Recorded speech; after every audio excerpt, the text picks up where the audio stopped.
Good morning. Every once in a while, something will come across my desk. And when I see it, I think to myself, if I don't talk about this and other people don't become aware of it, then it's just going to keep on rolling through. And I don't really know what we can do to stop it besides suing the government, but we have to change this system. The system doesn't work.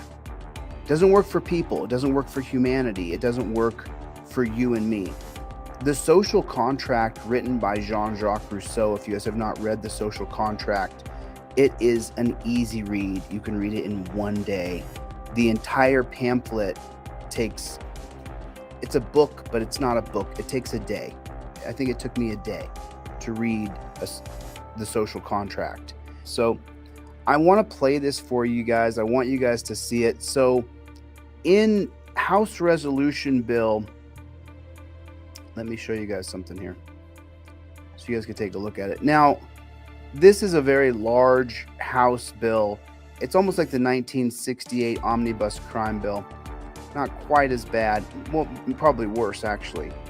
But when you get into this, when you get into what this Infrastructure and Jobs Act says, it is absolute tyrannical garbage.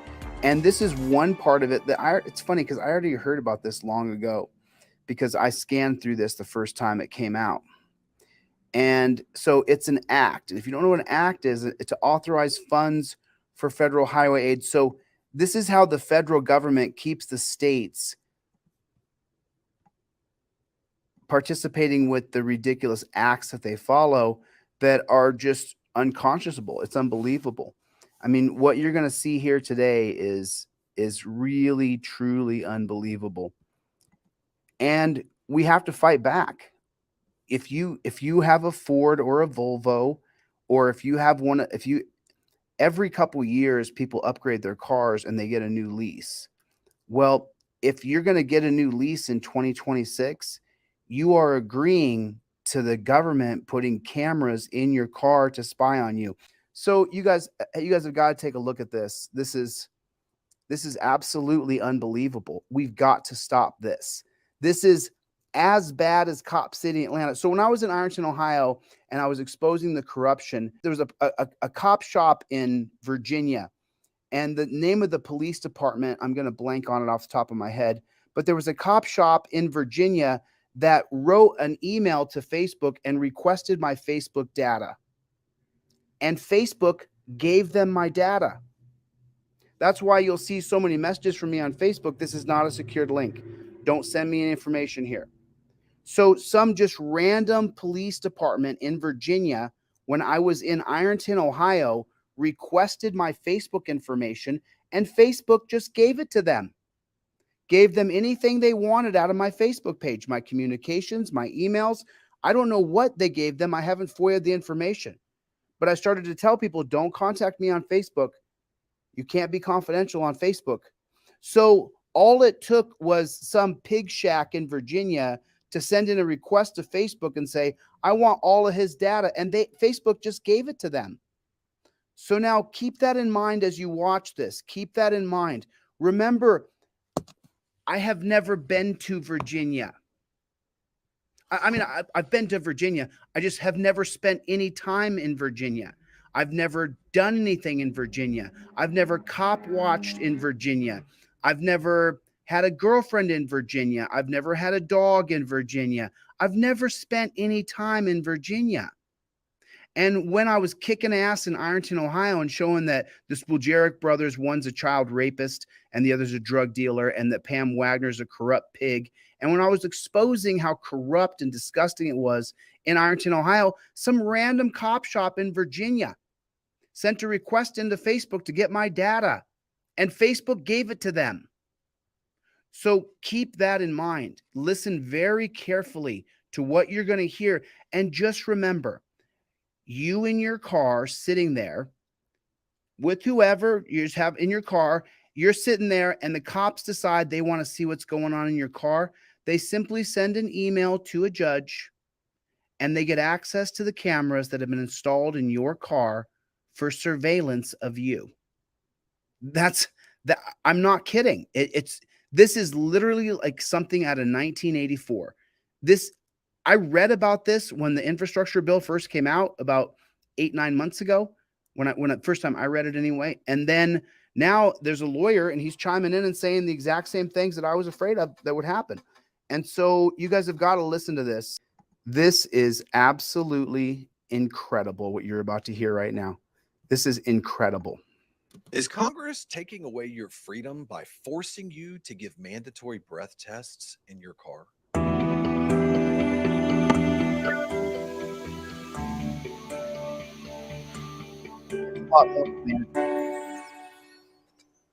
Hey, everybody, this is Jeff Hampton with Hampton Criminal Defense Attorneys. Listen, I'm doing a little bit different type of video here today because I'm not one to usually get very political.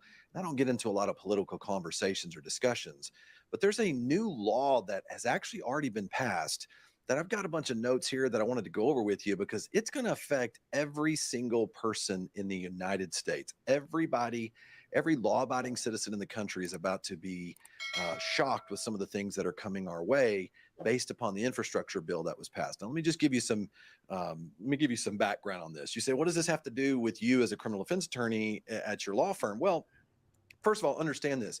We all know that DUI, depending on how you call it in your state, it's a very serious offense that, of course, we know, no one is for DWI. Okay, then get rid of the alcohol. I'm not losing my rights because people drink and drive. And that's what this is. This is prohibition done again in 2023. It imposes a very significant threat to the public, and it has cost people their lives. And so as a result of that, though, sometimes here's what happens. Government will overreach and they'll make decisions about things that cost people their liberty as a result of that. The 2021 Infrastructure Investment and Jobs Act now requires all new cars built after 2026 to implement systems to passively monitor the driver's performance for the purpose of detecting drunk driving. Now, specifically, HR 3684, Section 24220, tells us here that what they plan to do is that, the Congress has already passed this. They've already put it into place. The infrastructure law will now require connected vehicles to collect and process data to detect impaired driving. It can monitor the driver's behavior, and it can also affect steering. It can literally take over the control of the vehicle if the algorithm determines they think that you're doing something improper. So HR 3684, known as the Infrastructure Investment and Jobs Act, includes these provisions related to drunk driving prevention. And these provisions that I'm going to talk to you about here today are going to be required new safety features in all cars, all vehicles, all trucks. And car manufacturers are taking steps here to, they have no choice. They're taking steps to be in compliance with the new federal law. And there are some companies such as Volvo and Ford who are already using some of these technologies and plan on having in their car next year in 2024. So if you plan on buying a Volvo or a Ford, get ready. Many of these technologies are going to be in there already. So now the problem is, everybody says this sounds wonderful, right? It's a good thing. It'll keep people from drinking and driving. The problem is you have to understand. No, it doesn't sound wonderful that my rights should be invaded because people drink and drive, or some people drink and drive. This is the way for government to overreach, and we have to stop this. Understand the implementation, and you have to kind of peek behind the curtain to see the effects of what takes place. Okay, let's take a look at this for a minute. So here's what it says. For connected vehicles to monitor drivers, there will be some form of technology that will require the collection of data while a driver is in the car's interior. The interior of the car, and here's the issue. This now collides with what the law says. Under New York versus Class 475 U.S. 106, a Supreme Court decision decided back in 1986, the court has said that the interior of a car is considered a place with a reasonable expectation of privacy, even under the as defined under the Fourth Amendment of the United States Constitution. How many of y'all have ever been sitting in your car? Put a 1 in the chat. How many of y'all ever been sitting in your car, windows up, you look over, you see a pig, and you're like, I'm just going to sit here till that pig drives away?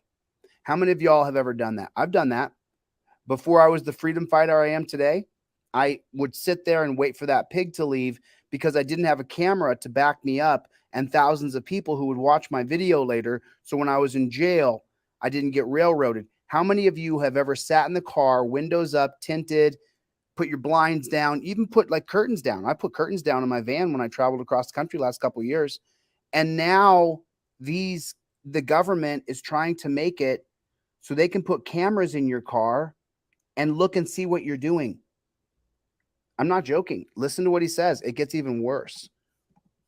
So the problem is, we also know people, I don't know about you, but I wouldn't exactly feel very comfortable knowing that some algorithm or some monitoring device can take over my car whenever it wants to, and I don't have any control over it.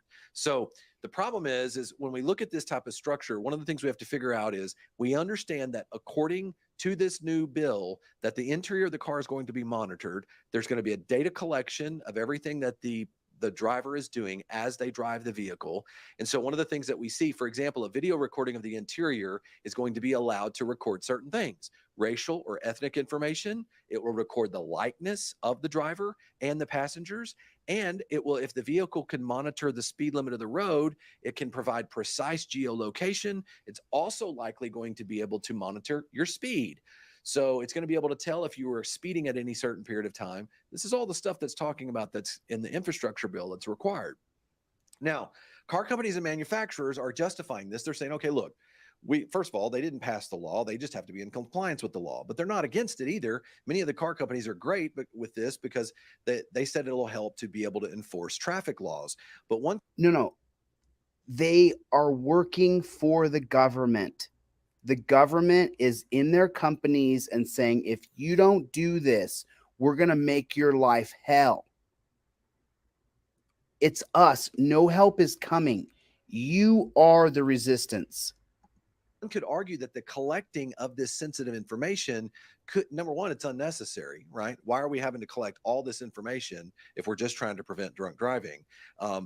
But it invades your reasonable expectation of privacy by how you operate your car privately. So the collected data, here's where it gets really this is where it gets kind of like, crazy Minority Report movie type stuff.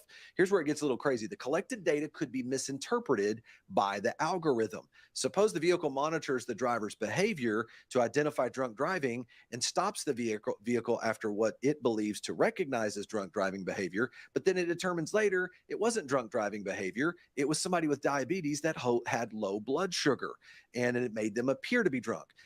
Or what about if I just want to whip some Brodies in the snow and the ice? What if I just want to go to a parking lot and hit the gas and just spin some Brodies on the ice? Where I was raised in Alaska. I'm not sure if you guys know that or not. So why can't I just go and whip some Brodies? Why can't I just go off-roading and boom, ba boom, and just go through the ditches and jump some ditches and have a good time in my car? Now the government is going to have a kill switch inside of my car and be looking at me. What about if it's someone that's tired or sleepy, or maybe it's a sudden medical condition? I mean, maybe the worst thing that could happen is to stop the vehicle and drop it in the middle of the road. And there's lots of other questions we're going to ask about this too. So one answer to this is, and I'm going to tell you, here's the answer to one of the proposed things that was debated in Congress, was to use the infrastructure law would allow cars to be equipped with a breathalyzer and a video monitoring device to assure that the data collection is actually drunk driving. So now they can collect the data and watch you all the time. No. Actually watch you No. on video No. as part of it being built into the vehicle. No. This would reduce the chance of a driver's behavior being caused by something other than alcohol, so it maybe would help not unnecessarily stop a vehicle. But then it becomes even more complicated because now you're talking about a passive breathalyzer. What if it picks up the alcohol content of a passenger in the car and it doesn't pick it up of the driver? Now, I know a lot of this new technology, they're trying to create safe harbors. They're trying to create ways to eliminate these sort of things. But anytime you start introducing wholesale technology like this, making it mandatory on everybody, you're going to end up having a violation of people's rights. So just think about this. I'm going to go through this. Per the bill, the proposed safety device will, quote, passively monitor the performance of a driver of a motor vehicle to accurately identify whether that driver may be impaired.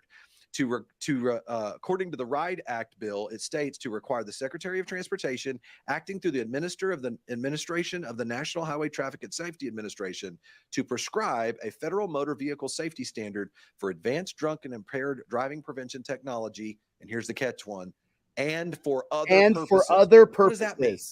What is the other purposes? And of course, that's the problem. For other purposes. They want to put a camera in your car. They want to be able to test your breath before your vehicle can run, and for other purposes too.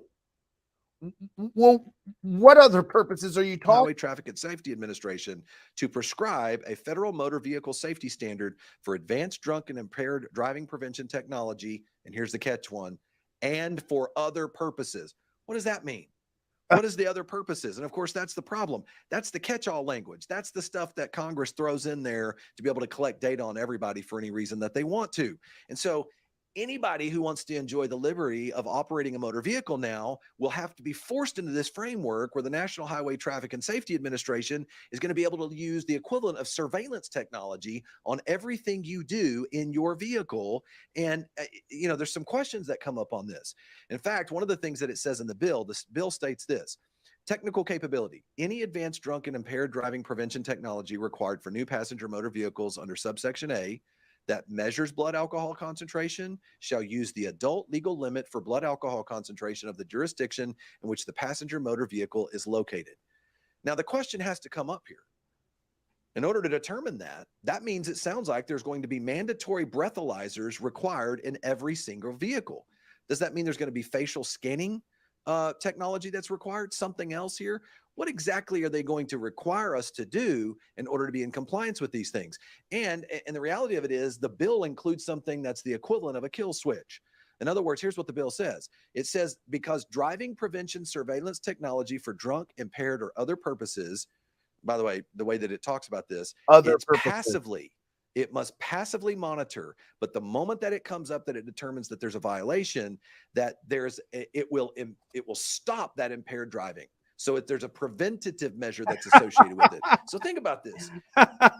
This kill switch technology is running in the background. So whatever you're doing as you're driving down the road, if the algorithm determines it thinks you're doing something off base, right? Then all of a sudden it's just a kill switch. Now, what does that mean? Does that mean that if you deviate from your normal driving habits that the kill switch kicks in? So in my Honda that I had last year before my car was stolen, they have a driver assist on there where you push a button and it'll stay between the lanes, but it doesn't work there very well. It works pretty good. It works 90%, I would say, even maybe 80%. But sometimes when I was driving in my Honda last year and I put my cruise control and then I set the lane assist, what would happen is there would be a car in the lane over next to me and I'd be coming up at 60 or 70 and the other car would be doing 30 or 40. And my Honda would just slam on the brakes. I don't know why. It figured the other car was in my lane. And so now if the car determines, or the government agent or the algorithm of the computer determines that your car is acting sporadically and it could be a malfunction, your car might stop in the middle of the freeway. This is unbelievable. We are allowing our government to do this because not enough people are going into leadership. And the people who are going into leadership are the richest son or daughter or the richest politician. We keep electing the richest son or the richest daughter or the next of kin politician, and we wonder why things are such dog shit in our country. Because they don't care about us. They're only there to make money. Does that mean that it's going to learn your specific idiosyncrasies of how you drive? And I've driven with people who do this all the time on their accelerator. I've driven with other people who weave within their lane like this because I don't know why. They drive me crazy when they drive like that, but that's just how they drive, right? Does that mean it violates something according to the law? And so the problem is the kill switch system outlined by the RIDE Act basically says that it was such a system to be able to distinguish impairment. But the problem is it doesn't tell you how it's supposed to do it or how it's supposed to be set up.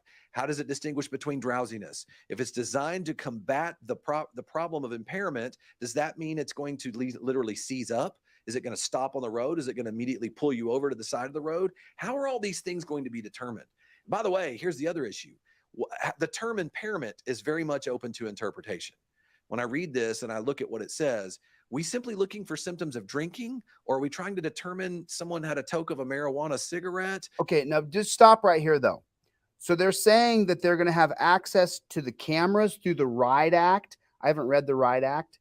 through the RIDE Act, they have access to see you through a camera and to kill your car. Well, so far, we learned from Prohibition, from the 1927 case where they arrested all the cops for running alcohol, Olmstead versus United States, that within the phone company of AT&T or whatever was called back in 1920, the FBI and the FBI had created their own subdivision of the telephone company within the telephone company all over the country. In every city and state in America where there was a telephone company, the FBI had put their own people in there.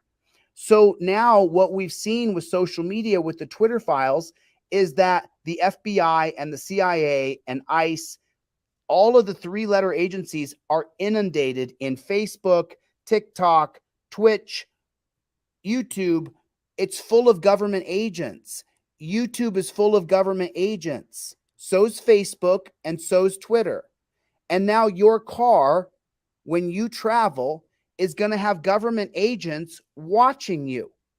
So you're telling me that when I get close enough to run for governor, and I run for governor, and I say I'm going to abolish law enforcement in this state, we'll never have a law enforcer in this state again. We are only going to have peace officers, and they will work under a different code. When I say that, is the CIA going to try to go into my car and kill me? Is the FBI going to go into my car and kill me? Because I'm not sure if you guys know this or not. I get death threats every single day. And to you filthy pigs threatening me, make my day, bro. Make my day. But now they don't even have to come and kill me. They don't got to come and try to kill me. They can kill me through my car. Because we agreed to allow the government to have control. The ultimate control of your car is now in the government's hands. I hope everybody's understanding that. So when I get to a point where we truly become game changers and we have taken a position of power in government, now the CIA or the FBI or ICE or any of one of them can just kill me in my car just by getting access to the internal computer, which they all have access. Put a 1 in the chat if YouTube is full of federal agents. Put a 1 in the chat if Facebook is full of federal agents. Put a 1 in the chat if Twitter is full of federal agents. So why wouldn't your car with a computer, with a kill switch, with a camera, why wouldn't it be full of federal agents? Why wouldn't it be just like Facebook? Remember, when I was in Ironton, Ohio, some shitty little police department in Virginia sent in a request to Facebook to access my data, and Facebook gave them the access to all my data on Facebook. Why? Who had I hurt? What was the crime I committed? So you're telling me that our shitty government won't try to assassinate people through their cars? You're dead wrong. You're dead wrong. And this guy right here is explaining to us the bill that's been written. Now there's part of the RIDE Act, which I'm going to have to get into the RIDE Act next. And how do we determine whether that person is impaired or not? And here's the real question, who has access to this data so that they can make use of the kill switch system? I just Will the told police you. be given access to this data Yes. without a warrant? This is where you start talking about losing your civil liberties. Warrant This is where it comes in. And what I'm talking about with DWI cases. And not forgive me for interrupting again. Warrant requirement. What are you talking about? You got these Kevin and Karen judges. They accessed my Facebook data when I had not committed a crime, when I was preaching peace through protest, petition, litigation. The cops in Virginia accessed my Facebook profile. It's a fact. It's real. So you're telling me that when these filthy fucking pigs have access to my car, any one of them can get access to my kill switch, and then I die and they go, oh, it must have been a mistake. And then who gets access to the data of who had access to the data? It's creating the worst system. I mean, leadership in America, I'm thinking, F it, just get out of this country. They'll kill you. They're going to be able to kill any of us in 2026. They don't like what you're saying. They don't like what you're doing. Oh, you're running on a third-party ticket and you could win the governorship and be one of those powerful people in America? Nah, we'll kill him through his car. We'll kill him through his car. All we have to do is say it detected and kill the switch when he's on the freeway. This is a nightmare. Not just that, but your insurance companies. Are these people going to be able to get access to this stuff and use it against you in some way? Yes. Is it all going to be public source information for people to get access to it? And you know, if insurance companies can get access to this stuff, they can use it as a reason to increase your insurance premiums as a result of that. And so, you know, are they now going to try to create ways to force you to change your driving habits? Understand the manipulative effects that this can have, and it opens it up. It's really to the Wild West of other people being able to use these type of things against you. And so just so you guys know, my insurance company that I have now, they wanted me to download an app that allowed them to track me and track how I drove. And I told them, what's the difference? And they said about $60 a month. I said, I'll pay the $60 a month. I don't want any company tracking me. And so now with this mandatory breath test to drive your car, mandatory cameras inside of your car, a kill switch that who knows who gets access to that ability to kill your car. You cannot, it was already a gotcha game when you traveled in your car. And now you can't even have privacy in your car. They can access the cameras and look right in on you. Oh, the other question I have on this, when it talks about driving prevention in the statute, does that mean that it's actually going to be looking at the vehicle when it's sitting in park? Like, is that going to be active when you're just sitting on the side of the road? What if it's running, but it's in park? Is it going to kill the car? Is it going to work all the time? Anytime you try to do anything in your vehicle, is that what it's going to do? The problem is this is all going to be installed in new vehicles. So there's not going to be any way around this. Any new vehicle that you buy is going to be required to do this. So it means Big Brother and his agencies are going to be constantly monitoring what you do, how you're driving, and if you're a threat to public safety. And they get to make that determination, right? You may have never been in a car accident in your entire life, but they may still deem you to be a threat. Or what if you're a political leader and you decide that you're holding a peaceful protest and you're going to sit in front of the state capitol or in front of the national capitol, and you're bringing 100,000 people to do a peaceful sit-in? Are they going to murder me in my car? Are they just going to kill me because they can? You think they wouldn't? In 2 seconds flat. I have random pigs who send me death threats on Instagram and Facebook daily, every day. So you're telling me if some random pig from the CIA or a pig from the FBI or a pig from ICE or a pig from any random pig shack has access to your car, he won't access where you drive to, where your house is? They don't even got to kill you in your car. If they get access to the data of my geolocation in my car, he works here, he goes to this gym, he goes to this house, this is his girlfriend's house, they can just set up and kill me wherever I go. This is the NSA's data collection on steroids, and they're saying you just have to accept this now. No, we don't. No, we do not. And this is already law, he's saying. They just already passed a law without telling anybody. Unbelievable. To public safety. Okay. So you should you do something, what happens now? If that information is available, what ends up taking place? What if you end up violating that and the algorithm triggers you? Does that mean you're sitting on the side of the highway? I can imagine, I'm here in Dallas area. Imagine being pulled over on the side of the road because your kill switch kicks in. You're just sitting there. How long do you have to sit there? How long are the police called? These are all issues that you have to consider in this situation. So, and by the way, how protected are these structures? How are they open to someone that could hack into this? Is it open for other people to be able to get an open API? They are not protected structures. We saw that with Facebook. Some random pig shack in Virginia, I'm starting to remember the name, like Sheffield or Schofield County sheriffs accessed my Facebook page because I was exposing the corruption in Ironton, Ohio.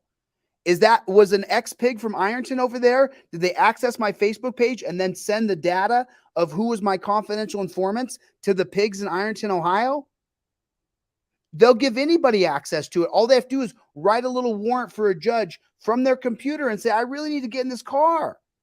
And then they can just get the access to your cameras, your location, where you go, what you do. To get access into this sort of information. So returning back to the legal interpretation here, here's one of the other issues that comes up that I ask about is does the term impaired driving mean? What does that actually mean? Think about this. Currently, it isn't defined by any legislation. So does that open it up to whatever the National Highway Traffic and Safety Administration means? Is that whatever NHTSA wants to say it is? And so as a result of that, can you imagine the extent of algorithms written because you choose to pass someone or go or get to the line? How do you be able to separate the line between your normal driving behavior and whether or not someone else is be able to determine whether or not you're actually intoxicated? This is not about your normal driving behavior. This is about a way to spy on you. This is about a way to be able to kill you. This is a death switch. This is a way to kill someone that the government doesn't agree with. And if the left and the right, both of the CIA operatives or the FBI operatives agree that you're a bad element and one's on the left and one's on the right, well, they'll just kill you. This is a way to murder people. This is going to get out of control. This is crazy. Now, listen, I'm trying to get to this. There is a risk of misinterpreting this data, and that's the biggest problem that we run into. It'll lead to false accusations of drunk driving. It 100% will happen because none of this tech is going to be dead on, and these algorithms have to learn. It's not going to be foolproof. So I'm going to give you some examples. I talked to you earlier about Ford and Volvo.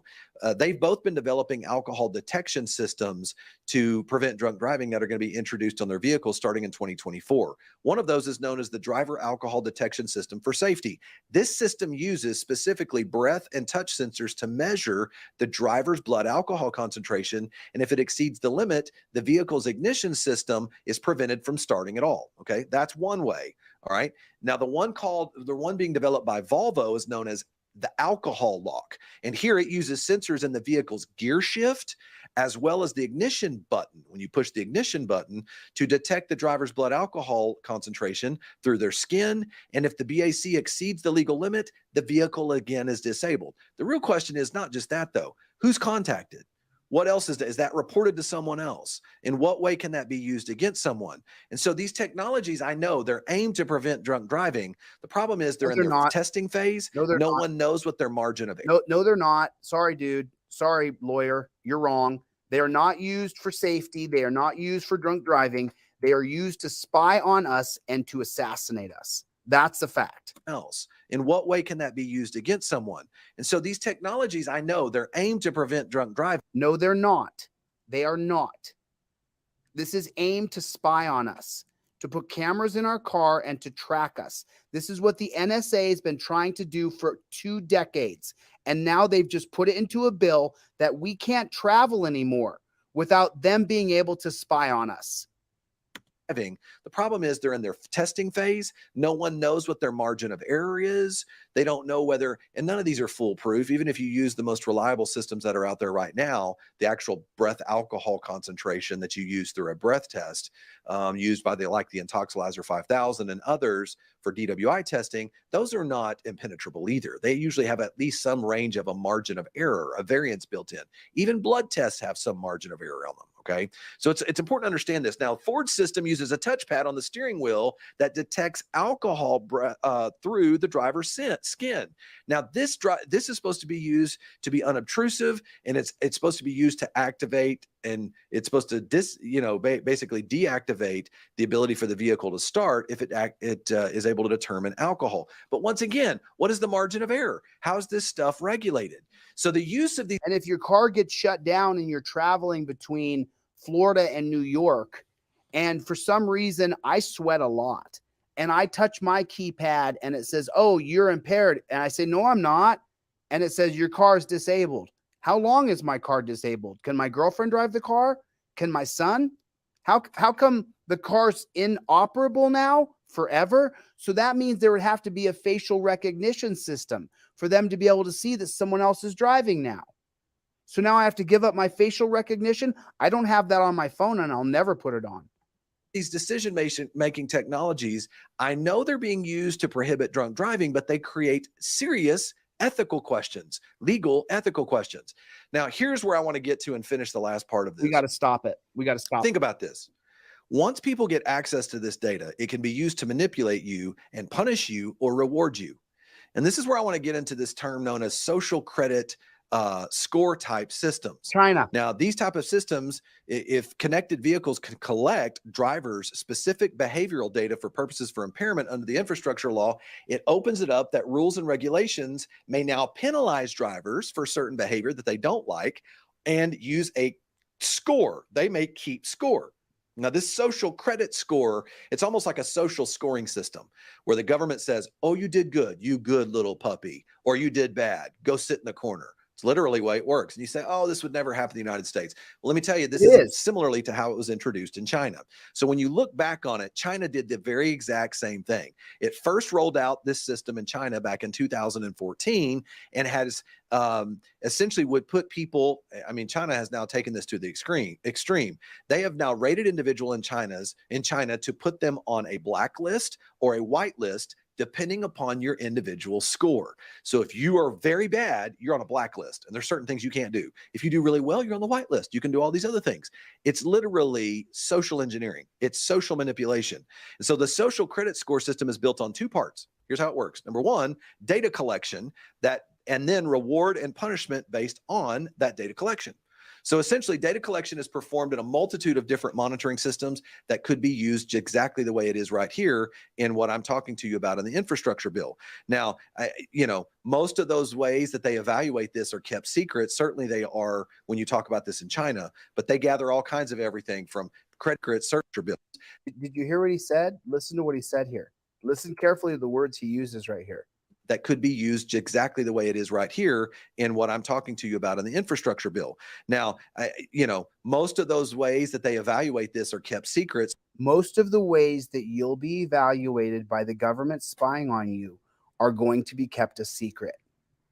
Certainly they are when you talk about this in China, but they gather all kinds of everything from credit information to purchasing information to criminal background, compliance with court or administrative orders, traffic violations, online behavior. This is what China is doing. Okay, so now let me put it in perspective for you. So I'm in Dallas. I go to the Gentleman's Club, which is a strip club. And then I head over to Baby Dolls, which is another strip club. And then I head over to After Hour Power and I party there from 2 a.m. till 5 a.m. I leave there. I don't drink. I'm not sure if you guys know that. Once in a while I have a drink, but pretty rare. And so then I leave. I got a few people with me. They're all wasted. Typically when I leave a party, I'll be like, who needs a ride? And I'll grab 3 or 4 people because I know that I'm sober. From my early 20s, I just quit drinking pretty much. About 26, 27 years old, I just don't drink hardly at all. And so what I'll typically do is I'll grab a few people when I leave a party, give them a ride home. So now what does the government agent who's tracking me see? Well, here's a guy that went to 2 strip clubs tonight. Then he went to an after hours rave. Now he's driving home and we sense alcohol in the car. So we're just going to shut the car down. Now, am I going to be investigated? Are they going to send over government agents in a black car to investigate me? There's no end to what this tyranny creates. There's no end to this. It's right in front of us. We're all looking at it. It's already been a gotcha game when you travel in your car from point A to point B. Now they can just look right in your car. They can just get a warrant by some Karen or Kevin judge and say, we need to be able to shut that car down. And then your car just gets shut down. What if you get an evangelical Christian judge who says, oh, he went to 2 strip clubs? Let's shut his car down. This is all reality. But it started by introducing it in a very small way, and it grew from there because the state got access to all this information. So this system, let me tell you what China did. China is to the point now, the authorities have used social credit scores to ban individuals from doing this. Think about this, to ban people from purchasing flights, making reservations on high-speed express trains, from staying at luxury hotels, and for these, and here's another one. If they think you're playing too many video games, China will literally come in and actually slow down your internet speed because they think you're a chronic gamer. I mean, you can't make this stuff up. Why That's can't how you in be? their life they are. So the punishment. Why can't you be a chronic gamer? I think video games are a waste of freaking time. I can't stand them. I don't play video games. When a bunch of guys are sitting around playing video games, I leave. I don't like them. Why can't you be a gamer 24/7? The government's going to decide which jobs are good and which jobs are bad. How many people do you hear say, get a job? This is my job, bro. It's 7 o'clock in the morning and I'm doing my job right now. But someone may say, oh, I don't like what his job is. It can also take more extreme measures. China has also done things that based off, if you take a stance separate from what the state takes on this, you'll be denied entrance into a university, you'll be denied employment. But if you do what you're supposed to do, what if you have a high social score? What if your social credit score is high? Well, now they give you perks. They'll give you discounts on your energy bills. They'll give you a hotel without a deposit. They'll allow you to boost your profile on a Chinese social dating site. I mean, literally dating sites. And that's how much you're talking about the social engineering that takes place. Well, just so you guys know, let me give you a little fun fact here. China has 30 million extra men. 30 million men who will never have a partner. 30 million. So that means that they're incentivizing men by giving them a better opportunity to get some skank. That's what it is. I'm sorry. Call it what it is. And so now you and I are going to have a China social credit score right here in America. And YouTube is getting exactly what they wanted. This is what YouTube and Google and Ford and Volvo and all the big companies have wanted. Because then you have to be their consumer. This is terrible. This is absolutely terrible. Now, I know that's an extreme example, but I want you to understand Not extreme. the same concepts that were used Not in China extreme. to allow this social credit scoring system to be introduced is now being used in this infrastructure bill by introducing these mandatory reporting requirements for whether it's going to be a breath test device, whether it's touch-based devices. And look, these type of things already exist in technology. There's something called a scram device that people will put it around their ankle and they can actually determine whether or not they've been using alcohol or not. They are now introducing these devices into every vehicle that's going to be bought starting in 2026. So why do I say this? Look, I think it's important that people understand this. I have no idea how this is going to roll out from state to state. I have no idea how it's going to affect individual DWI cases. Well, there's going to be more than that. You're talking about how many different new kinds of employment opportunities are there going to be? There's going to be people who are not cops, they're not peace officers, but they're alcohol monitors, they're policy enforcers. And then there's going to be people who are, your car got killed, how does it get turned back on? You have to have a technician that can turn your car back on. And that's got to be a specialized person. And none of those people would ever be corrupt. Not the person who's the alcohol monitor, not the technician who turns your car back on, not anybody at Ford or Volvo. They would never let the government agents set up their own infrastructure inside of the car companies, would they? They didn't let them do that at Facebook or Twitter or Instagram or TikTok, did they? So now the new place where the FBI and the CIA are going to set up is going to be in the bureaucracies and the corporations of the big auto companies. I don't know how it's going to affect your insurance rates, but I can tell you this, it will absolutely invade your privacy. And I can tell you this, there will always be collateral damage when something like this rolls out. And it's never a good thing when you lose just a little bit more of your liberties in the name of protecting you. I'm always suspicious when the state tells me they want to protect me. They're not my mommy and they're not my daddy. I don't need them to protect me. That's what we have as individual liberties and rights in the United States. So be careful about this new bill. Be aware of it if you go out and buy a new car. All right, I just wanted to share this with you guys. Listen, different type of video. That's all I got to say. Jeff Hampton, Hampton Criminal Defense Attorneys. I hope this helped. Thanks. Let's take a look at Jeff Hampton real quick. Here's Hampton Criminal Attorneys. So it's a different kind of. Hello, everyone. I'm Jeff Hampton with the Hampton Law Firm. It's a different kind of video for Jeff Hampton, but let's just take a look at what the video means for Jeff Hampton in actuality. If we look at his videos here and we go to popular, mandatory breath test, the #1 video is where he is warning us that we are walking into a Chinese system. So thanks for showing us, Jeff. I really appreciate it, man. I really appreciate it. So there it is. I mean, that's what we're looking at. I don't really know how it has to be stopped. The governors of our country can stop this. South Dakota and Florida are the 2 holdouts right now stopping the digital currency. And let me tell you something, that digital currency, it's as scary or scarier than this car thing. So the government is just trying to do anything they can to take absolute and complete dominion over everything we do. It has to be stopped.